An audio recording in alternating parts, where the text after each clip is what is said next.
நமச்சிவாயமூர்த்திகள் அருளிய என்னது நமச்சிவாய மாலை, பண்டார சாத்திரத்தில் இருக்கிற நமச்சிவாய மாலை. அருள் திரு அம்பலவான தேசிகர் ஆமாம் அருளிய நமச்சிவாய மாலை 9வது மந்திரம். மந்திரத்தின் பொருள் பாருங்க. குறைந்த நேரம் கூட சிறிது நேரமும் வினைகளை பிறவி தரும் வினைகளை செய்யாத தவம் உடையவர்களுக்கு, சிறிது நேரமும் பிறவியை தரும் வினைகளை செய்யாத தவம் உடையவர்களுக்கு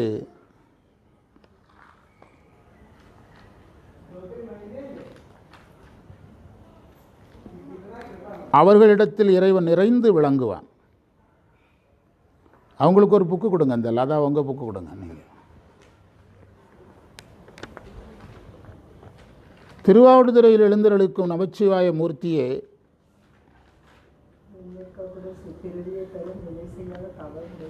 பிறவியை தரும் வினையை செய்யாத தவம் உடையவர்களுக்கு இறைவன் விளங்குவான். அவ்வளவுதான்.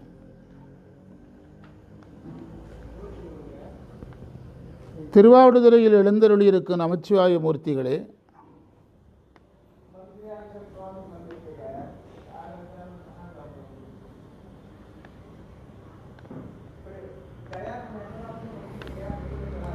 ஞான நூல்களை கற்றாலும் ஆன்மா இல்லறத்தையே விரும்பும்.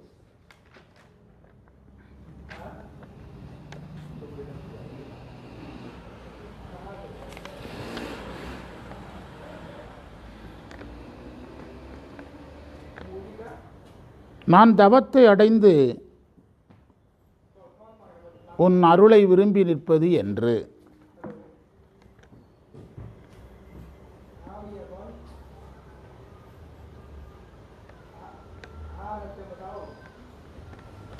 குறிப்புரை. சற்றவ நேர்நில்லான்னு ஒரு வார்த்தைக்கு பொருள் கொடுத்துருப்பாங்க. சற்றவ நேர்நில்லா, சற்றும் அவம் நேர்நில்லான்னு பிரிக்கணும்.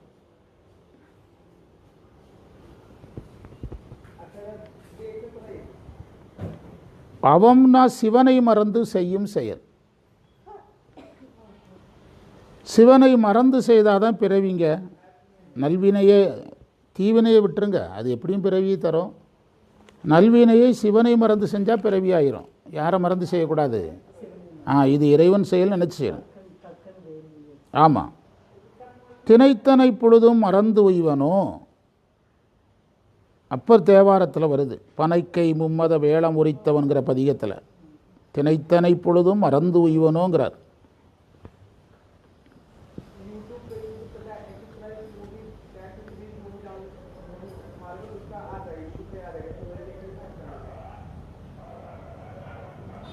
ஞான நூலை கற்றவர் பற்றுகளை விட்டு முத்திக்கு முயல வேண்டும். இன்னைக்கு தெரிஞ்சிடுங்க, சாத்திரம் எதுக்கு படிக்கிறோன்னா பற்று விடணும், முத்திக்கு முயலணும். முத்திக்கு முயலணும் ரெடியா? முத்திக்கு எங்கே முயலை? அதான் ஜீவன் முத்தராக தானே ஆயிட்டீங்களாச்சு. எங்கே முயலை? பற்று விட முயற்சி செய்யணும், முத்திக்கு முயற்சி செய்யணும். அதிகமாகும், படிக்க படிக்க அதிகமாக. அதுக்கு பிறகு தான் நமக்கு பற்று இருக்கிறதே என்ன செய்யும் தெரியும்.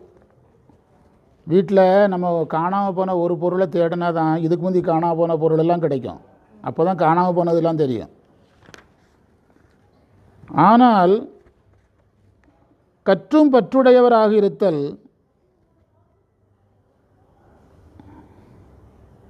இருப்போர் நிலையை இங்கு சாமி சொல்கிறார். கற்றும் பற்றுடையவங்களாக இருக்கிற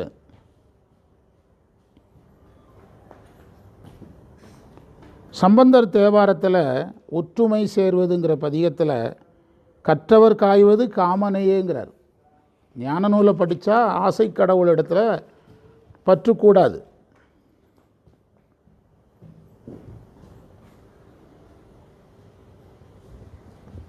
திருமந்திரத்தில் 318வது மந்திரம். திருமந்திரத்தில் 318வது மந்திரம். கற்றும் சிவஞானம் இல்லா கலதிகள் சுற்றமும் வீடார் துரிசரார் மூடர்கள் மற்றும் பலதிசை காணார் மதியிலோர் கற்றன்பில் நிற்போர் கணக்கறிந்தார்களே. என்ன பொருள்? கற்றும் சிவஞானம் வரமாட்டேங்குது. நான் இதைத்தான், எனக்கு இந்த மந்திரம் ஒரு மந்திரம் போதும், இதை வச்சு ஓட்டிடுவேன் இருக்கிற பிறவியை. அதாவது படிக்கிறாங்க, ஆனால் அதை எதா மாற்ற தெரில. அதாவது நம்ம யாரை சைவ சித்தாந்தின்னு சொல்கிறோம், அடிக்கடி நான் சொல்கிறேன். சைவ சித்தாந்தின்னு யாரை சொல்கிறோம்? சைவ சித்தாந்த அறிவு இருக்கிறவே சைவ சித்தாந்தம். இங்கே வந்து அவர் சொல்கிறாரு, கற்றும் சிவஞானம் வந்திருக்கணும். சிவஞானம் பெற்றவர் தான் யார்? சைவ சித்தாந்தி.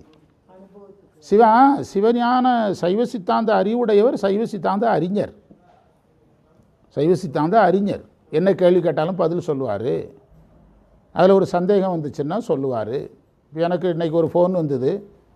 ஒரு இடத்துல 88வது மந்திரம் சித்தியாரில் ஸ்படிகத்தில் ஸ்படிகத்தை வச்சு ஆன்மாவை பேசுகிறார் 8ஆம் நூற்பாவில். அங்கே ஸ்படிகத்தை வச்சு அம்மையை பேசுகிறார் 88வது மந்திரத்தில் சித்தியாரில். ஸ்படிகத்தில் நிறம் மாதிரி அம்மை எத்தனை உருவம் எடுத்தாலும் சிவபெருமான் அதில் இருப்பார். இதுதான் பாடம். ஸ்படிகத்தில் என்ன நிறம் பதிஞ்சாலும் அது எதோட சார்பில் இருக்குது? ஸ்படிக சார்பிலே இருக்குது. ஸ்படிக சார்பில் இருக்குது. ஸ்படிகத்தினுடைய நிறத்தை இதால் என்ன செய்ய முடியாது? மாற்ற முடியாது. அது மாதிரி அம்மை என்னென்ன வடிவங்கள் எடுத்தாலும் அதில் சிவபெருமான் இருக்கிறாரு, தன்னுடைய இயல்பு மாறாமல் இருக்கிறாரு. இது ஸ்படிகத்தை ஆன்மாவுக்கும் சொல்கிறாங்க, அம்மைக்கும் சொல்கிறாங்கங்கும் போது குழப்பம் இல்லை. அப்போ அதில் வந்து ஒரு வார்த்தையை கையாளுறாங்க. பிற நூலாசிரியரை விட சிவஞான முனிவர் கவனமாக கையாளுறார். வேற்றுமையின்றி இந்த வார்த்தையை அதில் வந்து வலுவாக சொல்கிறார். எந்த வார்த்தையை? வேற்றுமையின்றி. எதுக்கு மட்டும் எடுக்கணும்? வேற்றுமையின்றிங்கிறதுக்கு மட்டும் எடுக்கணும். எல்லா கோணத்துலேயும் அந்த வார்த்தையை, அந்த உதாரணத்தை எடுக்கக்கூடாது. எது இல்லாமல் இருக்கிறாரு அது மட்டும் எடுக்கிறாரு அப்படின்னு 3 நூலை ரெஃபர் பண்ணி அவர் அரை மணி நேரம் அங்கேருந்து போராட, அங்கேருந்து அரை மணி நேரம் போராட. இது வந்து சைவ சித்தாந்த அறிவு. ஆனால் என்ன கிடையாது? ஞானம் கிடையாது. ஞானம்ங்கிறது அந்த அறிவை கொண்டு அருளை பெற்றிருக்கணும். நம்ம நூலை கொண்டு அறிவை பெற்றோமே தவிர அறிவை கொண்டு எதை பெறலை? அருளை பெறலை. புரியுதா உங்களுக்கு? இது உங்களுக்காக தான் சொல்லிட்டு, எனக்காக இல்லை. நான் எனக்காக யோசிக்கிறத உங்களுக்கு சொல்கிறேன். இப்படி யோசிச்சிங்கன்னா உயிரினுடைய வளர்ச்சி கொஞ்சம் ஸ்பீடாக இருக்கும். உயிரினுடைய வளர்ச்சி எப்படி இருக்கும்? கொஞ்சம் ஸ்பீடாக இருக்கும். எங்கே நம்ம இடத்துல, நம்மக்கிட்ட எங்கே விபத்து நடக்குது, நம்மகிட்ட லேக்கிங் எங்கேங்கிறத கண்டுபிடிச்சிடலாம். நம்ம வண்டி எங்கே பிரேக் ஆகுதுங்கிறத கண்டுபிடிச்சிடலாம். நான் சொன்னது புரியுதான்னு பாருங்கள்.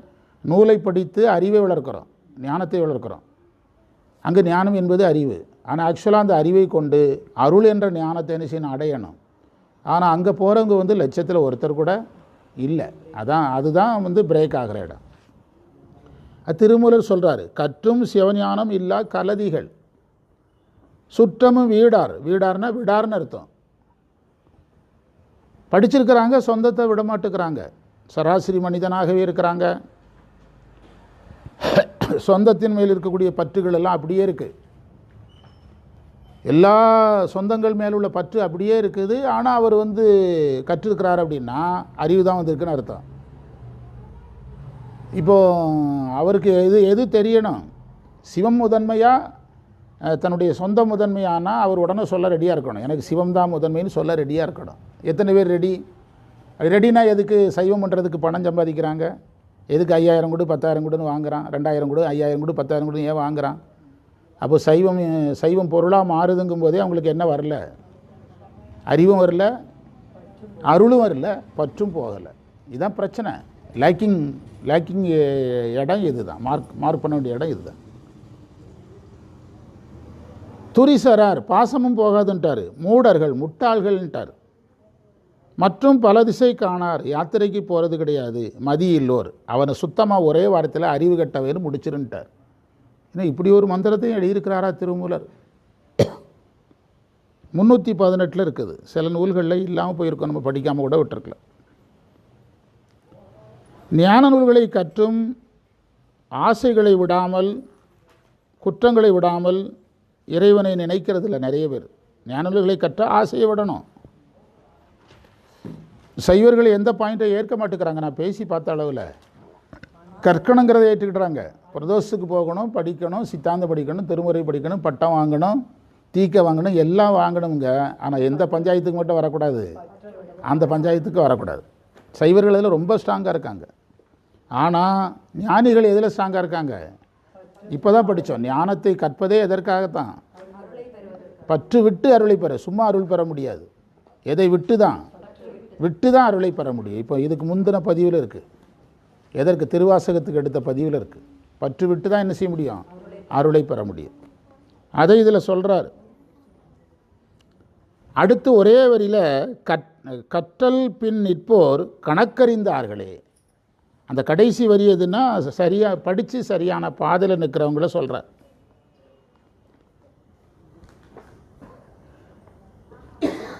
இந்த ஞான நூல்களை கற்றவன் இல்லறத்தில் அழுந்தாமல்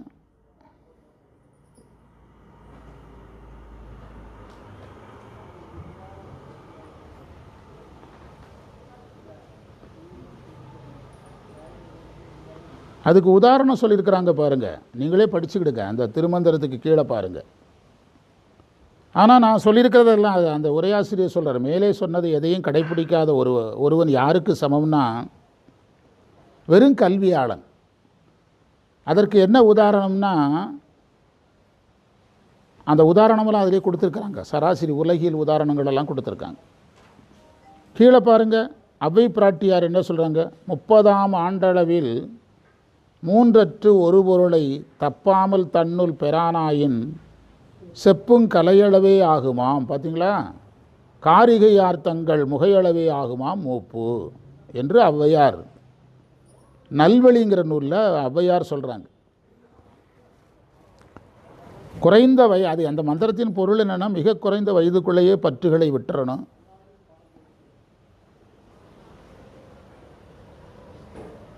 பிற உலகியலை வச்சு சில உதாரணங்களை எல்லாம் சொல்லியிருக்கிறாங்க. சிவாச்சிரம தெளிவு, இதே பண்டார சாத்திரத்தெல்லாம் இருக்குது. சிவாச்சிரம தெளிவுங்கிற நூல்.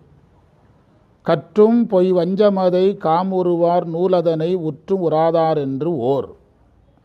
என்ன அர்த்தம் தெரியுமா? படிச்சிருக்கிறான், ஆனால் கடைப்பிடிக்க முடியலன்னா அவனை படிக்காத லிஸ்ட்டில் வச்சுக்க. படிச்சிருக்கிறான், கடைப்பிடிக்க முடியலன்னா என்ன லிஸ்ட்டில் வச்சுக்க? படிக்காத பட்டியலில் வச்சுக்கன்னு அந்த நூல் சொல்லுது. கற்றும் பொய் வஞ்சமதை காமுறா ஒருவார் நூலதனை உற்றும் உராதார் என்று ஓர்.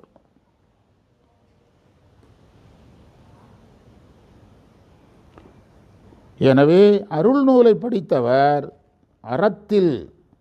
அறத்தன் ஆடுதலில் உள்ள பற்றுதலை குறைக்கடும்.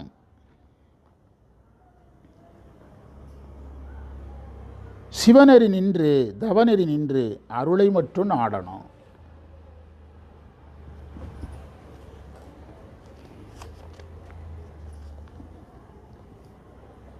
இந்த பாடப்பகுதி நிறைவு. முதல் திருமுறையில் இந்த பூவார் மலர் கொண்டுங்கிற அண்ணாமலையார் பதிகம் பார்க்கலாம். முதல்